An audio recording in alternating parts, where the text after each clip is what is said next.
Homs, samedi 4 février, avant l'aube. La date marque un tournant dans la révolte qui secoue la Syrie depuis mars 2011. Le pilonnage de la ville, au lieu de la contestation, a fait plus de 230 morts selon l'opposition qui dénonce un massacre. Les autorités syriennes ont démenti toute implication et accusent des groupes armés. La ville de Homs est encerclée depuis des mois par les forces du régime.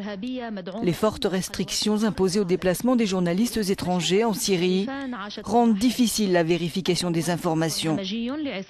Ainsi, sur ces images de la télévision pro-régime Ad-Dunya, des habitants de Homs montrent des débris de mortiers et demandent la protection de l'armée syrienne.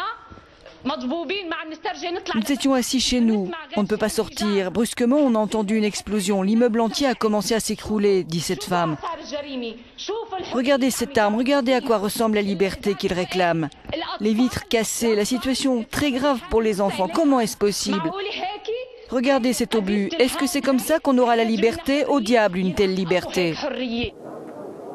Quelques heures plus tard, au Conseil de sécurité, à New York, la Chine et la Russie ont opposé pour la deuxième fois leur veto à une résolution sur la Syrie.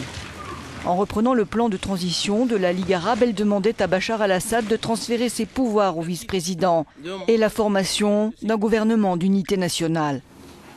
À Damas, Mohamed Salman, ancien ministre syrien de l'information, appelle le peuple syrien à saisir l'occasion provoquée par le veto pour trouver une sortie à la crise. Au-delà d'accepter ou refuser un veto, dit-il, il s'agit d'une crise au niveau national d'un régime, une crise des factions d'opposition, une crise du peuple et de la sécurité en Syrie. Or, Bachar al-Assad semble sourd à toute issue négociée de cette crise qui s'enlise et qui devient une guerre civile. Et les militaires qui ont déserté l'armée sont déterminés à le chasser du pouvoir.